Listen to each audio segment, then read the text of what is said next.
আগে তোমায় ভেবেছিলাম মুসলমানের বড় ভাই, এখন দেখি তোমার থেকে বড় বেঈমান আর কেউ নয়। মসজিদের ওই পবিত্র টাকা মানুষের চোখের জল, সেই টাকায় কিনলে তুমি নিজের রাজনীতির দল। মসজিদের ওই দোহাই দিয়ে কেড়ে নিলে হাজার হাজার মানুষের মন, শেষে সেই বিজেপির দালাল হয়ে হলে তাদের আপনজন। কণ্ঠ তোমার, ভঙ্গিও তোমার, চিনতে কো আর বাকি, AI এর দোহাই দিয়ে দিতে পারবে না কো আর ফাঁকি।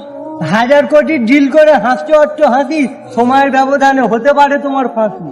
মসজিদের ওই পবিত্র দান, গরিবের ওই টাকা, জবাব তোমায় দিতেই হবে, নালে পড়ে দেবে বাঁকা। মুসলিম নামে কলঙ্ক তুমি, ধোকাবাজির দিন শেষ, তোমার এই চেহারাটা এখন দেখছে সারা দেশ। বিজেপির দালাল হয়ে মেলে না গো তোমার অঙ্ক, নামের শেষে কবির লিখে মুসলিম জাতির কলঙ্ক। তোমায় মাথায় নিয়ে করেছি কত সাপোর্ট, বিজেপির দালাল হয়ে দেখাও তুমি ডাপট। হুমায়ুন কবির ইতিহাসের পাতায় নতুন একটি ঘৃণিত নাম। বেঈমানকে কেউ আজ দেবে না কো দাম।